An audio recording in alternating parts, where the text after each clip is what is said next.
Away from that, the Ghana Education Service, GES, has directed school authorities to take out of the boarding houses any student established that have been involved in any of the protests and vandalism activities recorded in certain senior high schools. This comes after several viral videos on social media platforms showing some students perpetrating acts of violence and vandalizing school properties over strict invigilation during the WASSCE exam.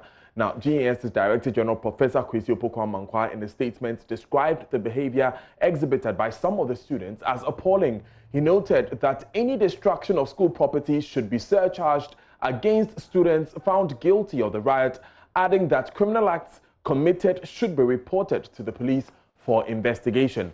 First, let's hear from Dr. Ruth Oswenchi, a consultant psychiatrist and lecturer, Dr. Mike Boachiyadom of the University of Cape Coast Institute of Education and Administration on what needs to be done to ensure discipline returns to schools.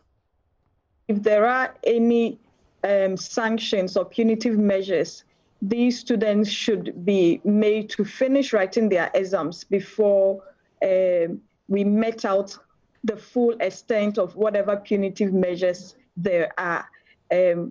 You have rightly said that they have more papers ahead of them. We don't want their results or their performance in subsequent papers to be affected because of this.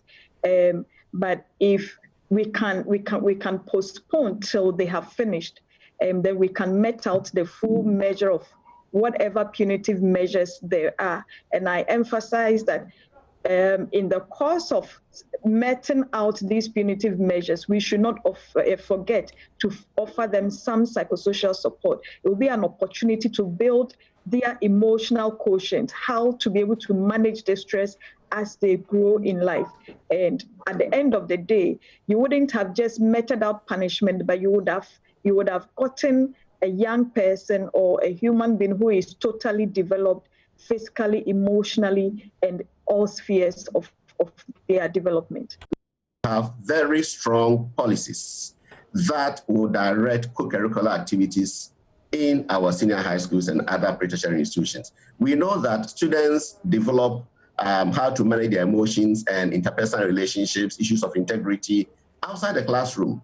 These are developed through targeted, intentional co-curricular activities, co-curricular programs that have learning outcomes. If a teacher is taking students to a juvenile center for the students to have an idea of the consequences of being deviant, that must be planned well with learning outcomes and some reflection, so that when I take the students to this place and they interact with the inmates, when they come back, I want to evaluate whether those learning outcomes were achieved, so that the co-curricular activities are not haphazardly run as we have them.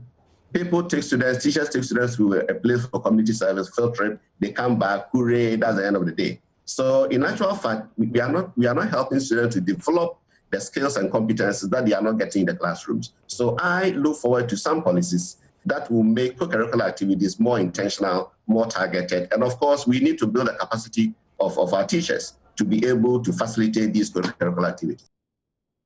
Now, as we said earlier, the NCCE is the latest organization to issue a statement on the matter, and it says, NCCE condemns rampage in some senior high schools. It says, the National Commission for Civic Education, NCCE, condemns unreservedly reports of students going on rampage in some senior high schools over the enforcement of strict invigilation rules during the ongoing 2020 West Africa Senior School Certificate Examination, WASSCE.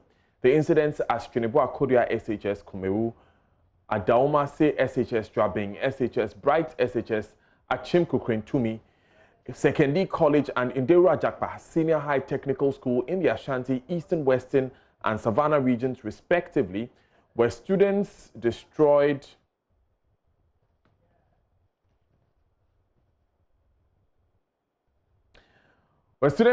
furniture, smashed bowls containing evening meals in the dining hall, attacking invigilators, journalists demonstrated and issued threats to school authorities for being firm on invigilation during exams is unacceptable, objectionable, and intolerable.